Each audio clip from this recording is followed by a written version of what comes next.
Assalamualaikum warahmatullahi wabarakatuh.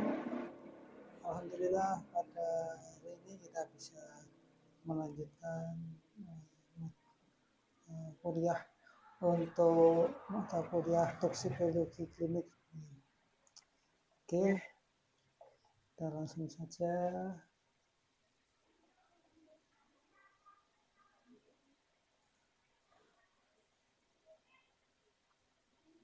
Nah, ini ada beberapa materi.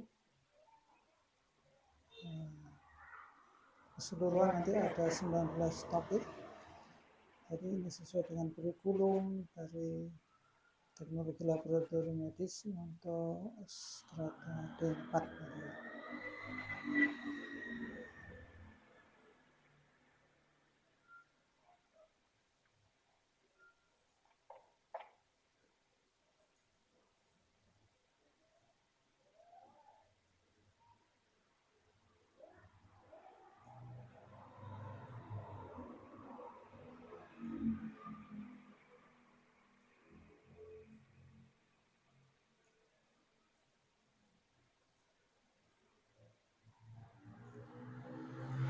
Oke.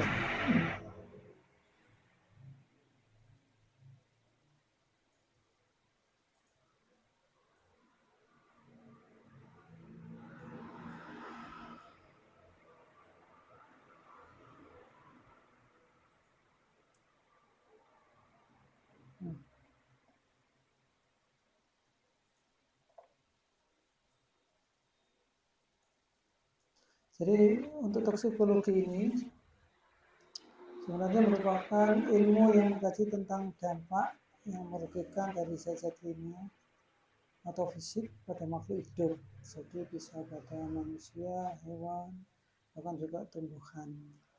Tetapi nanti fokus kita akan pada ini 19 topik ini nanti. Kurang besar ya, Nah ini. Yang pertama nanti kita akan belajar tentang dasar-dasar toksikologi klinik. Ya, kemudian nanti toksogenetikanya. Ini akan mempelajari bagaimana genetika atau perjalanan dari racun ketika dia mengalami distribusi, absorpsi, absorpsi dulu kemudian distribusi, karena ada metabolismenya di sana, kemudian nanti akumulatif sehingga tidak bisa terekspresi sehingga menjadi efek racunnya menjadi bisa menyebar ke seluruh tubuh. Kemudian kita juga akan mempelajari toksodinamika. Jadi nanti toksidinamikanya ini kaitannya bagaimana racun ini bisa bergerak metabolisme dalam tubuh. Kemudian juga biotransformasi racun. Bagaimana racun ini bisa mengalami suatu transformasi ketika bereaksi dengan mungkin hormon, mungkin enzim, mungkin juga cairan-cairan yang ada dalam tubuh. Kemudian di topik kelima kita sedikit ke aspek psikomotorik ya, jadi keterampilan membuat reagensia untuk pemeriksaan toksikologi klinik. Kemudian keterampilan mereaksikan sampel untuk pemeriksaan toksikologi klinik.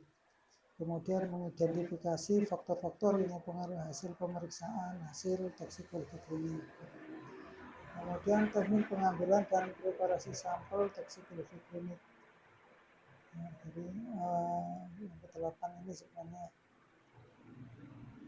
sebelum keterampilan membuat reagensia sebenarnya. Tapi nanti kita bisa geser ya, mungkin urutannya saja. Kemudian yang 9 menerapkan jaminan mutu pada pemeriksaan toksikologi klinik.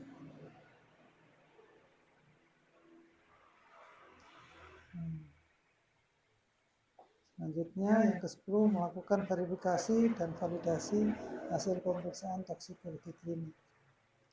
Yang ke-11, metode analisa toksikologi klinik dengan berbagai metode. Menangani limbah pemeriksaan toksikologi klinik. Kemudian ada nafsa dan psikotropika.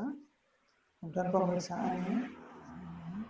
Kemudian teknik pemeriksaan terapeutik drug monitoring. Kemudian ada pemeriksaan zat ada luka berat, trace elemen, pestisida, spesimen klinis.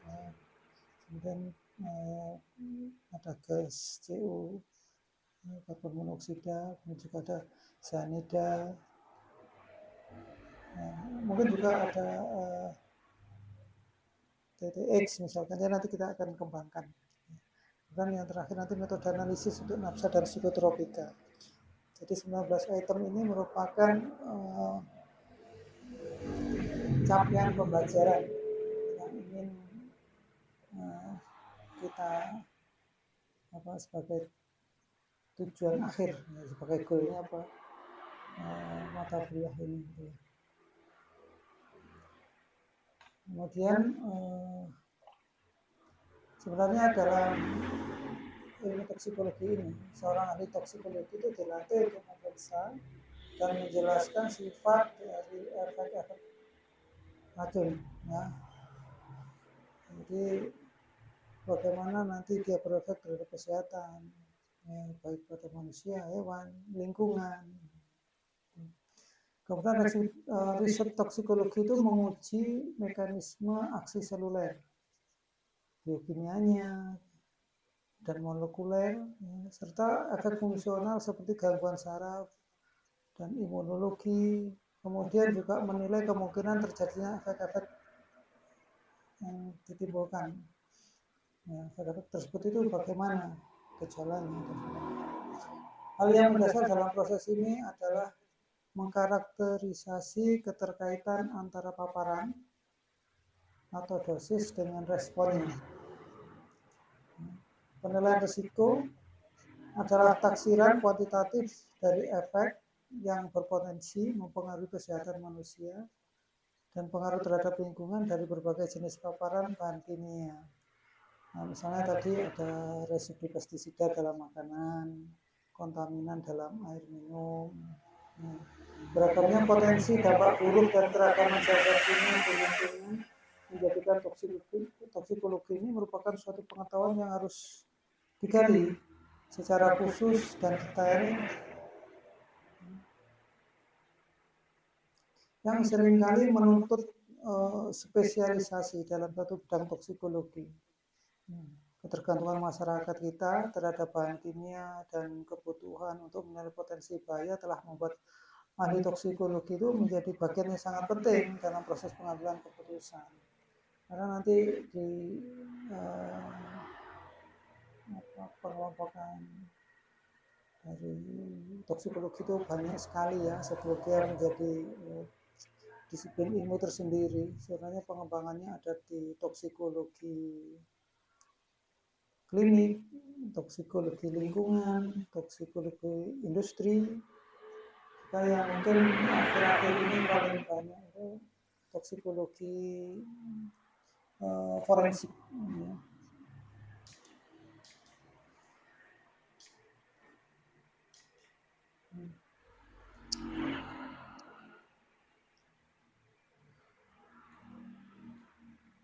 Jadi ilmu ini memang mempelajari racun pada awalnya. Nah, jadi kalau ada istilah toksikologi berarti toksik, kemudian logi itu logos, artinya nanti adalah ilmu racun. Jadi ini mungkin ada semacam kompetisi dengan farmakologi. Jadi kalau toksikologi itu mempelajari perjalanan racun, kemudian kalau farmakologinya mempelajari perjalanan obat. Kalau yang di sana nanti yang dicari adalah kemanjurannya, efikasinya, dengan penekanan efek samping. Kalau toksikologi kebalikan dari itu.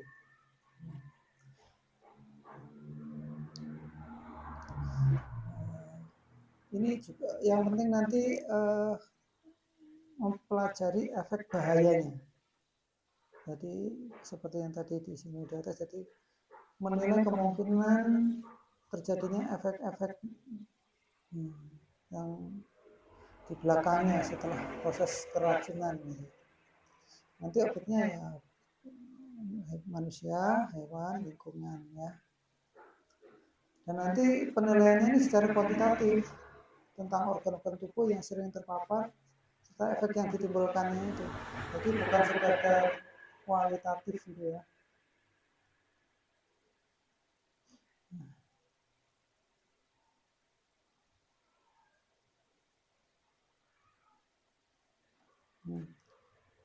Nah ini sebagai sebuah ilmu, toksikologi itu berkembang. Tidak hanya fokus pada pengetahuan dan penggunaan berbagai bahan-bahan racun, melainkan berperan penting dalam menunjang berbagai subdisiplin ilmu lain. Jadi ada di kedokteran, di farmasi, di kimia, mikrobiologi, imunologi, virologi, ya. Berdiri sendiri sebagai sebuah disiplin ilmu pada akhirnya.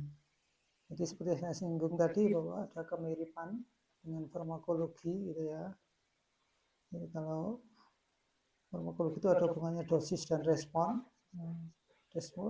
Dosisnya sekecil mungkin tetapi memberikan efek biologis yang sebesar mungkin dengan efek samping yang seminim mungkin. Nah, kalau toksikologi mempelajari dosis suatu bahan kimia untuk mendapatkan berapa dosis terendahnya yang tidak memberikan efek farmakologis dari dosis yang dapat menyebabkan timbulnya efek racun. Jadi memang zaman dahulu itu manusia sangat menyadari ya, efek beracun dari berbagai bahan seperti racun ular, bisa ular ya, racun tanaman seperti poison hemlock, ya, tanaman kecil yang mirip wortel, kemudian racun akonit, serta bahan-bahan mineral seperti arsenik, timbal, merkuri. Nah, kemudian juga ada hewan ikan gitu ya, ikan buntal gitu ya, yang mengandung TTX misalkan. Dan kemudian beberapa dari bahan ini sengaja digunakan untuk tujuan pembunuhan atau bunuh diri. Jadi pembunuhan dengan racun adalah praktek yang umum dulu di Eropa, berabad-abad yang lalu sudah dipraktekkan. Tapi sekarang di Indonesia pun juga pernah gitu ya, viral itu keracunan cyanida yang dicampur pada minuman kopi. Ini secara toksikologi forensik memang menjadi suatu tantangan baru. Kemudian masyarakat selalu berusaha menemukan dan mengembangkan cara pencegahannya.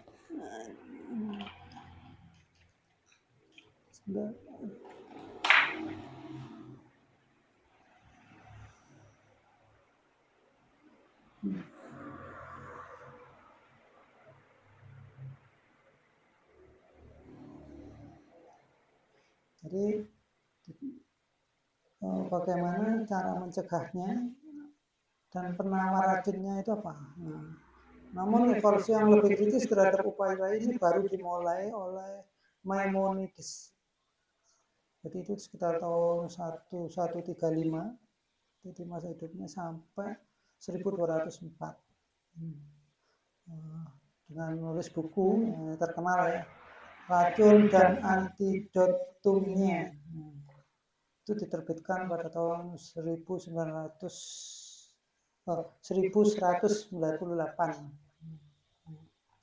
Kemudian kemajuan signifikan dalam bidang toksikologi terjadi pada abad ke-16, kemudian seterusnya ke belakang.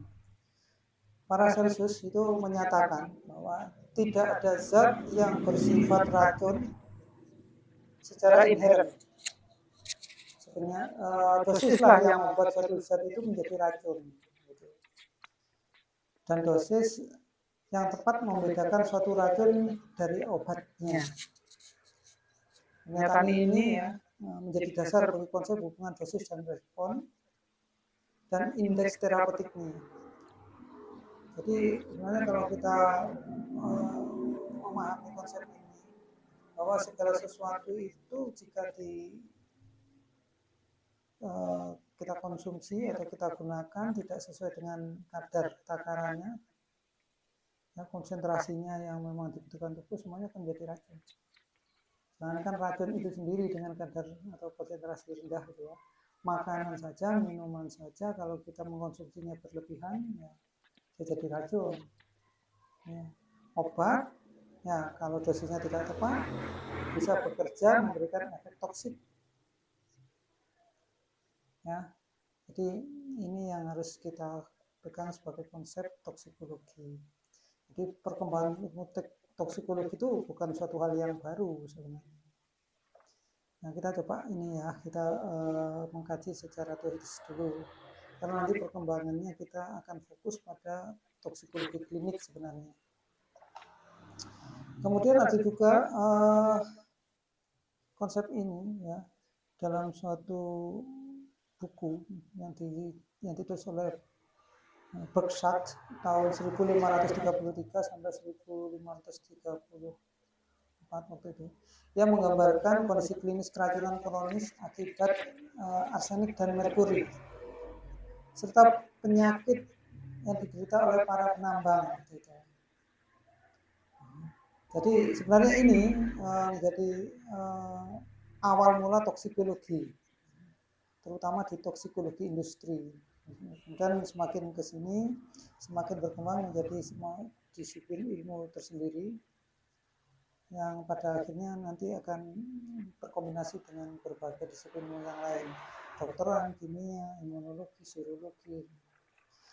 Nah, kemudian perkembangan mutakhirnya pada hari ini ya, dalam mengantisipasi pertumbuhan populasi yang terus berkembang, tuntutan masyarakat modern untuk meningkatkan kesehatan dan kualitas hidup termasuk aspek gizi, pakaian, tempat tinggal, sistem transportasi, ya, semakin meningkat. Untuk mencapai tujuan tersebut, ya, produksi dan penggunaan berbagai jenis bahan kimia menjadi tidak terhindarkan. Ya, dengan sebagian besar digunakan dalam jumlah yang besar, kadang melebihi ambang batas yang sudah yang diizinkan gitu ya. Bahkan banyak yang bukan sebagai makanan, jadi bukan food grade gitu ya, tapi sudah dijadikan sebagai bahan untuk makan. Ya, entah itu pengawet, pemanis, pewarna, kemudian juga penguat rasa terutama. Nah ini banyak sekali. Jadi diperkirakan bahwa puluhan ribu jenis bahan kimia saat ini diproduksi secara komersial di negara-negara industri. Ya. Bahkan negara berkembang seperti Indonesia sudah tidak luput dari itu. Makanya anak-anak kecil sekarang itu kalau makan pun kalau tidak ada rasa yang kuat itu juga kadang sudah nggak mau. Jadi sebenarnya bahan kimia ini itu berinteraksi dengan berbagai lapisan masyarakat, mulai dari yang terlibat dalam proses penggunaan hingga konsumsi serta kemungkinan penyalahgunaan.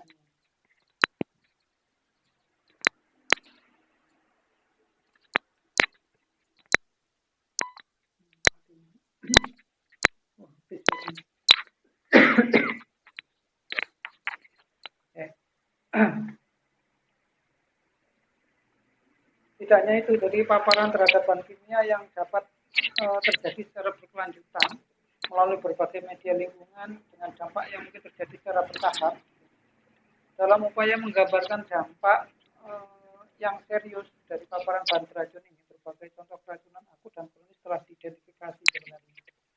Ya, dalam beberapa kasus penyelidikan toksikologis yang canggih diperlukan untuk menetapkan penyebabnya secara pasti. Ya.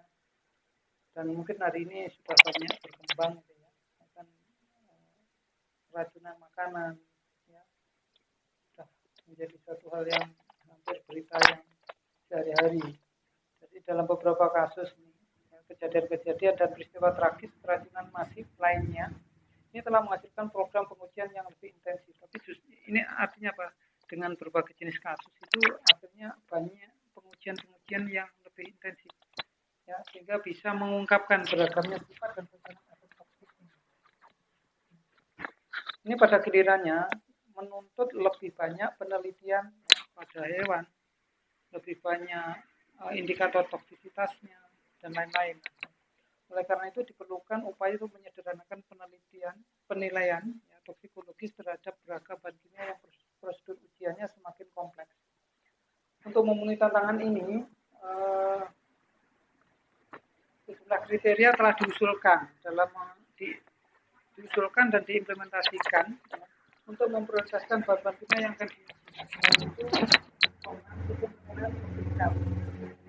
memungkinkan pengambilan keputusan yang bertahap dalam proses pengujian toksikologi sehingga memungkinkan untuk menghindari penelitian yang tidak perlu.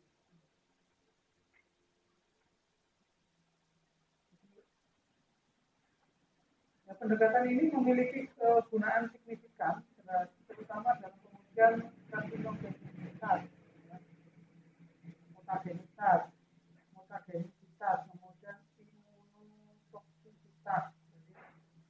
Ya, mengingat biaya besar dan kompleksitas yang tersedia. Karena banyak orang-orang yang terpapar bahan kimia ini, jadi perlu dicari upaya pengendalian yang ketat sebelum terjadi kerusakan yang besar. Oleh karena itu, jika memungkinkan, ahli toksikologi modern itu harus berusaha mengidentifikasi berbagai indikator paparan dan tanda-tanda awal serta reversible efeknya terhadap kesehatan. Hal ini akan memungkinkan pengambilan keputusan yang tepat waktu ya untuk melindungi kesehatan individu, baik pada pekerja, ya, laboratorium, rumah sakit, ya, maupun anggota masyarakat yang terpapar. Jadi kemajuan ini membantu pemerintah sebenarnya dan menjawab seluruh pertanyaan masyarakat luas, terutama untuk ini ya pejabat-pejabat yang bertanggung jawab, aparat-aparat yang bertanggung jawab menjalankan surveillance medis yang sesuai pada pekerja, ya, baik rumah kerja dan maupun masyarakat yang terpapar. Yang paling menonjol adalah penggunaan penghambatan polinesterase sebagai indikator paparan terhadap pestisida bersama fosfat. Mungkin kita akan melakukan sensor untuk pestisida dan fosfat dan berbagai parameter biokimia untuk memantau paparan timbal. Ya. Jadi merkuri, timbal, antimon.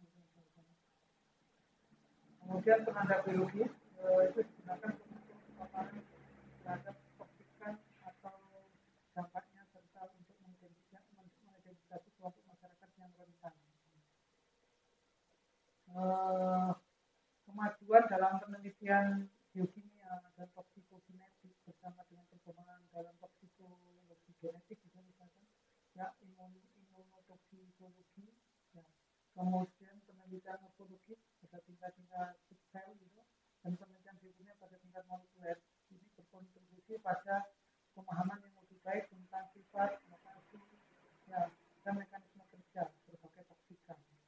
Sebagai contoh, kemajuan teknologi ini memungkinkan penelitian in vitro yang menunjukkan bahwa potensi kerusakan pada hepatosit atau sel non parenkim ya, oleh karsinogen kimia itu bergantung pada kemampuannya memperbaiki kerusakan DNA yang disebabkan oleh bahan kimia tersebut. Jadi,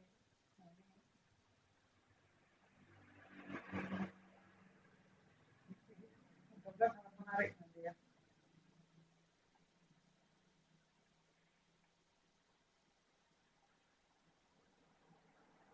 Jadi perkembangannya itu sudah ya, dengan subdisiplin dalam toksikologi sendiri itu menunjukkan kemajuan yang signifikan yang dicapai dalam bidang toksikologi. Jadi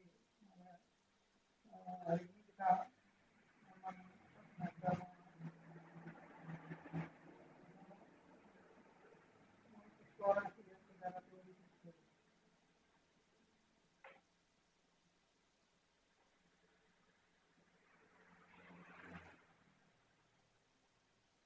Nah, itu kan kita ke ruang lingkup. ruang lingkup toksikologi. Jadi sebenarnya beberapa asli yang kita lakukan adalah mengenali, memahami dan mendefinisikan toksisitas intrinsik dan dari bahan kimia itu, ya, dan menilai resikonya, ya, dan mengevaluasi dampak dari bahan kimia. Jadi resikonya apa, dan dampaknya seperti apa. Kemudian kita identifikasi sistemnya atau organ target yang kritis yang dipengaruhi kritis yang dipengaruhi oleh bahan kimia. Jadi organ target yang menjadi sasarannya itu. Jadi kembali lagi juga bahwa toksikologi ini bermanfaat untuk memprediksi atau mengkaji akibat yang berkaitan dengan bahaya toksik pada manusia, hewan, dan lingkungan. Jadi bidang toksikologi ini memiliki ruang lingkup yang sangat luas. Jadi mencakup penelitian tentang toksisitas berbagai bahan kimia yang digunakan dalam berbagai konteks, ya, seperti dalam praktik medis untuk kebutuhan diagnostik, pencegahan, dan pengobatan, serta dalam industri makanan sekarang sudah sebagai bahan tambahan, ya, bahan tambahan makanan baik secara langsung maupun tidak langsung, ya, sangat luas sekali.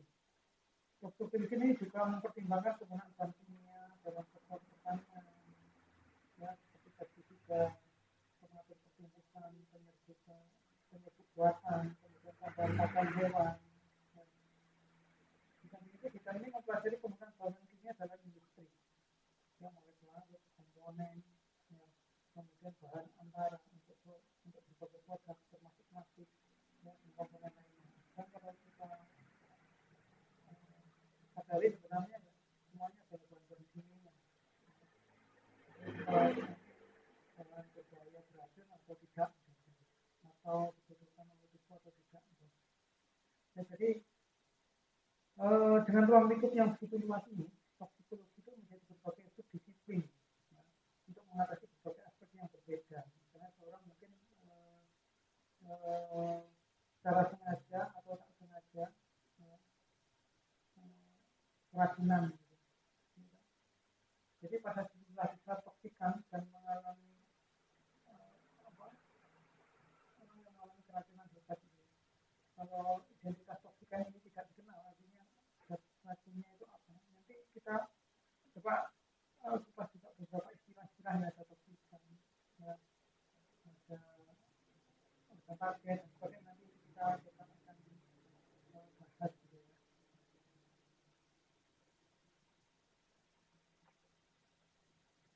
Oke, kita lanjutkan dulu.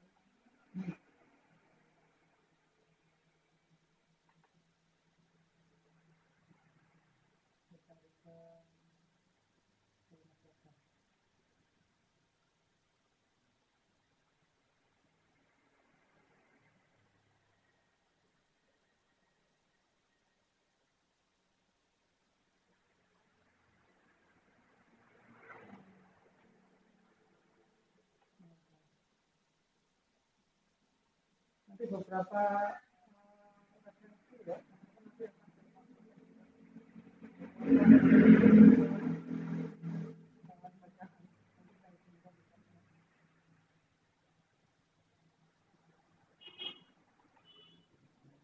Jadi di samping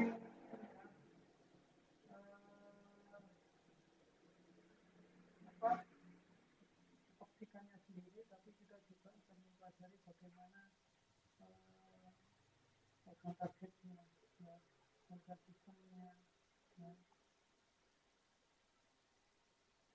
Jadi para praktisi toksikologi klinik itu, ya, akan memberikan antidotumnya dirasa untuk mengatasi toksitas fisik. Jadi mengupayakan tindakan-tindakan untuk menghilangkan gejala, mengeluarkan racunnya secara cepat dari tubuh. Maka walaupun dalam kasus ini bukan sudah toksikologi forensik, tapi seorang toksikolog itu tugasnya adalah menghilangkan gejalanya dan mengeluarkan racunnya. Jadi paparan zat beracun di lingkungan kerja itu juga dapat menyebabkan keracunan yang menghasilkan dampak negatif, baik secara akut, kronis, ya, yang menjadi perhatian disiplin toksikologi, ya, disiplin ilmu toksikologi. Jadi selain itu masyarakat itu juga dapat terpapar berbagai jenis toksin yang melalui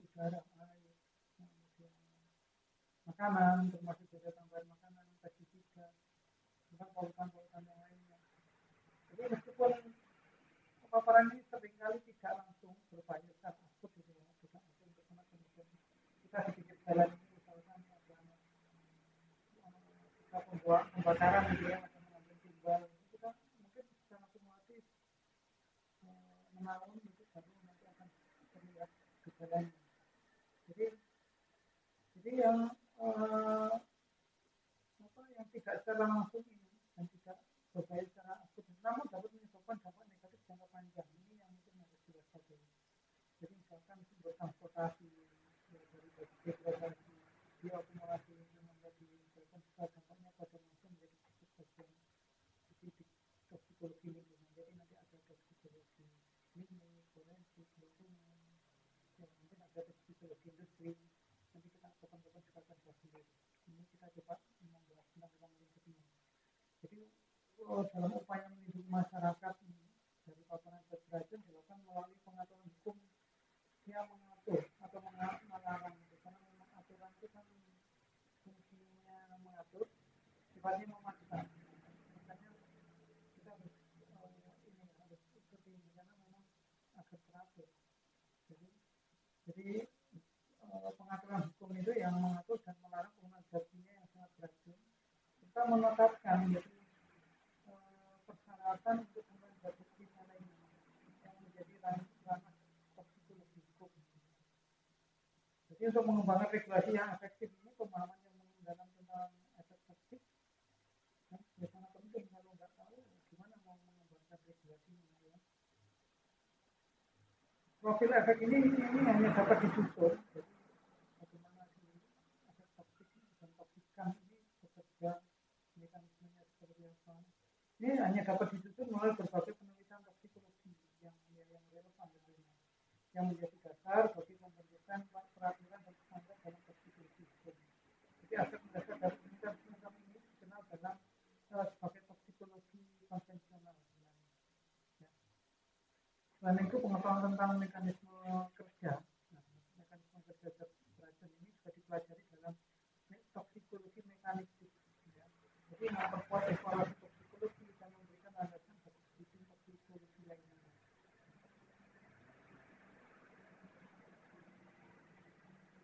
Jadi meskipun secara garis besar nanti kita ini ya bisa kelompokkan menjadi dua, toksikologi lingkungan dan toksikologi klinik. Ya meskipun nanti sebenarnya ini kaitannya bagaimana dilakukan di dalam laboratorium secara klinis, ya kemudian sampel yang diambil dari lebih ke spesimennya dari pasiennya. Nah, tapi kalau lingkungan nanti lebih ke pemeriksaan di air, di tanah, di udara dan sebagainya. Jadi kalau jadi kalau lingkungan itu bagian dari toksikologi, tadi ini bagian dari merupakan subdisiplin ilmu toksikologi. Ini membahas tentang efek-efek racun ya, lingkungan terhadap kesehatan makhluk hidup. Jadi satu zat beracun tetap menambahkan dampak pada makhluk hidup bisa tunjukkan. Ya. Ruang lingkupnya yang menyangkut beberapa masalah, misalkan sumber racunnya dari mana, misalkan ada air sungai yang ikannya mati, jenisnya apa, jumlahnya berapa, sifatnya bagaimana, distribusinya dalam media yang terkontaminasi itu apa, medianya air, tanah, atau udara.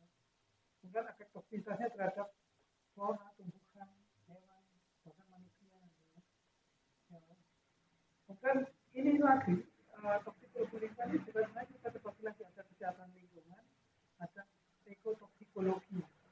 Jadi sebenarnya cabang ilmunya itu kalau kita bicara keilmuan itu kan ada ilmu sosial, ada ilmu alam, ada ilmu kesehatan. Kesehatan nanti kita masih ada kedokteran, ada farmasi, kemudian salah satunya ada toksikologi.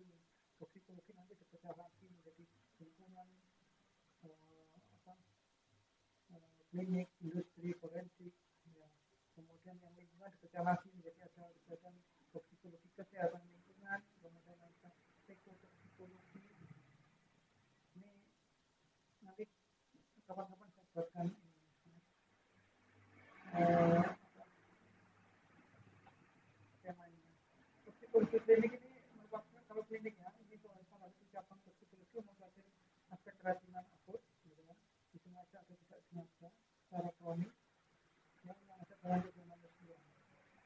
Jadi yang nanti mencakup tentang identifikasi racunnya, diagnosis keracunan, serta terapinya yang tepat pada keracunan, obat, pestisida, makanan, minuman, logam berat, juga untuk narkotika, rasa.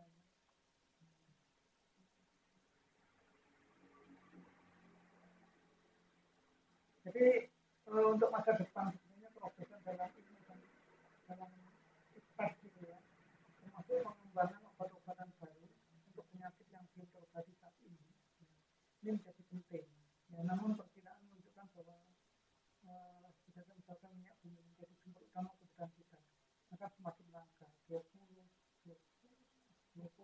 tahun mendatang. Jadi untuk mengatasi tantangan ini penelitian terus berlanjut dalam pengembangan bahan bakar sintetis terhadap sebagai alternatif, ya. Kemudian berkuat dalam upaya modernisasi lainnya. Semuanya ini nanti bahan bakar, transportasi, teknologi, semuanya ini menuntut pengembangan dan penilaian keamanan yang teliti dari berbagai bagian yang terlibat. Kita menjadi tanggung jawab para konstitusi. Kita ada HP, ya, mulai untuk baterainya nanti ada lithium, bagaimana limbahnya, apakah tidak menimbulkan racun misalnya. Kita makan makanan yang di rumah, misalkan packingnya dari plastik, misalkan jenis plastiknya apakah bisa diuraikan atau tidak. Ya.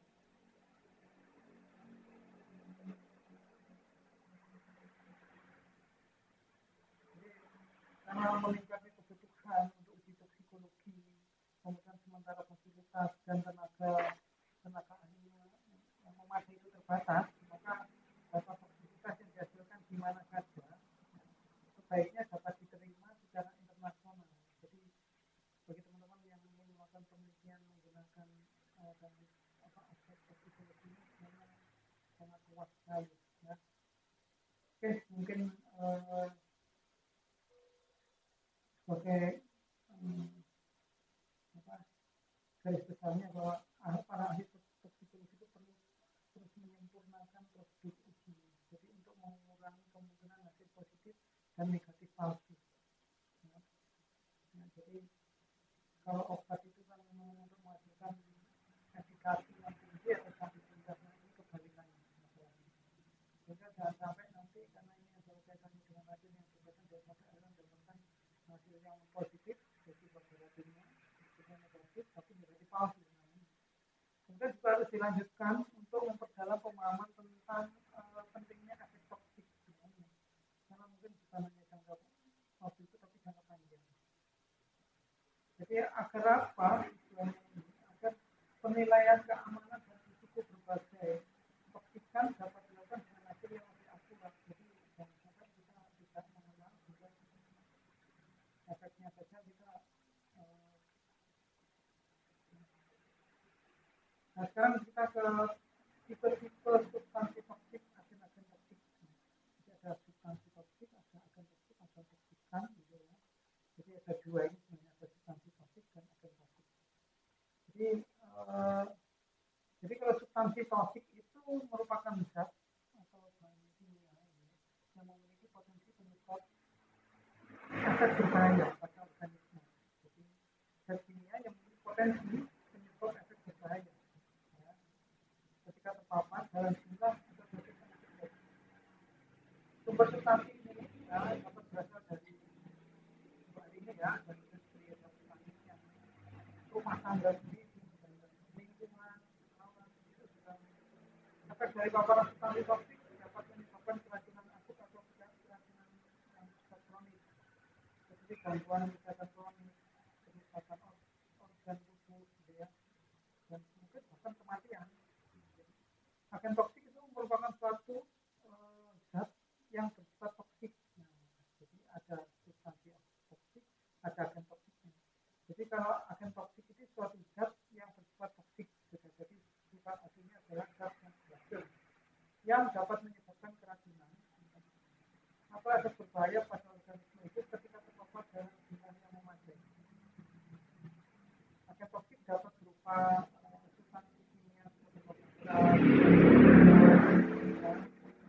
atau bahan-bahan kimia industri misalkan ya, bahan-bahan zat lain yang seperti bakteri patogen, ya, racun hewan, ya kan dari kepentingan tunggal, ya, kemudian bisa ulat, kemudian kalajengking misalkan. Ya. Jadi paparan terhadap agen toksik dapat terjadi melalui berbagai rute. Jadi bisa inhalasi, bisa oral, bisa kontak kulit. Nah, ini karena jadi memang agak agen toksik, ada substansi. Jadi ini pemahaman dari dua ini sangat penting karena paparan terhadap zat tersebut dapat mengakibatkan berbagai masalah kesehatan baik keracunan akut, kronis, ya, bisa menyebabkan kanker, gangguan saraf, gangguan pertumbuhan. Ya.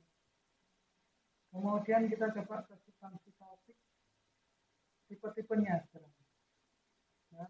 Jadi tipe-tipe substansi toksik itu merujuk pada klasifikasi atau karakteristik berbagai jenis zat atau bahan kimia yang memiliki potensi efek berbahaya pada organisme hidup gitu ya, ketika dia terpapar. Nah, ini beberapa tipenya, ada satu logam berat. Jadi logam berat ini kalau kita lihat mungkin banyak ya, ketimbang merkuri, kadmium, kemudian tadi itu arsen. Gitu ya.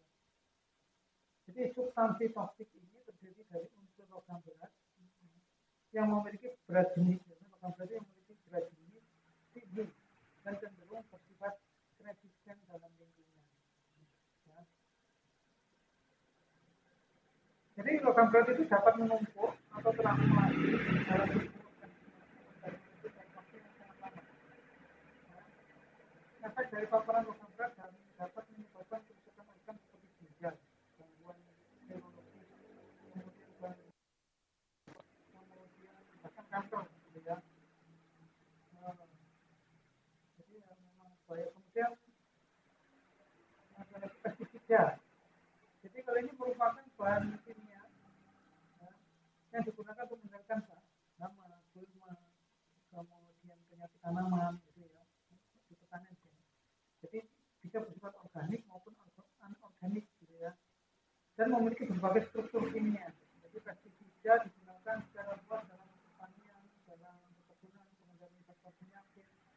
Nah, paparan berlebihan terhadap pestisida ini dapat menyebabkan keracunan akut dan efek kesehatan jangka panjang. Jadi pada petani yang di sawah itu biasanya sehat-sehat, pasti ada campur, gitu ya, sawah, bagaimana, tapi bagaimana kalau dia terpapar misalkan airnya, tanahnya, udaranya, bahkan pestisida. Ya. Jadi ya mungkin ada iritasi, gitu ya, iritasi kulit, mata, kemudian saluran pernapasan, gangguan neurologis, kemudian gangguan hormonal, kanker yang paling parah. Kemudian ada bahan kimia industri, gitu ya. Ini memang sebenarnya bahan kimia secara industri maupun domestik sama saja, memang kalau industri memang skalanya besar. Jadi bahan kimia yang digunakan dalam proses industri, misalkan berkelawet organik dan sebagainya, bahan kimia pembakar, bahan kimia pengawet, kemudian bahan kimia lainnya yang dapat menjadi substansi toksik jika tidak diolah atau dibuang dengan benar.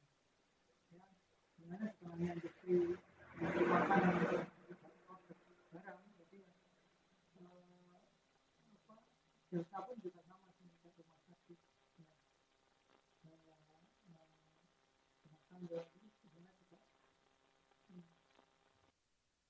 Jadi paparan terhadap bahan kimia ini dapat menyebabkan keracunan akut, iritasi, gangguan fungsi pernapasan. Kemudian ada lagi polutan lingkungan.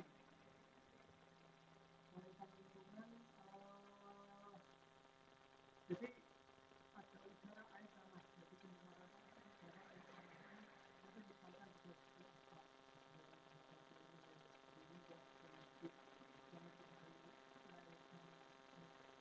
dapat mengantisipasi toksik yang berpotensi mendukung kesehatan manusia dan lingkungan. Misalnya berapa polutan lingkungan dapat menyebabkan masalah pernapasan, diabetes, mungkin juga ada pencemaran suara.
Thank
you.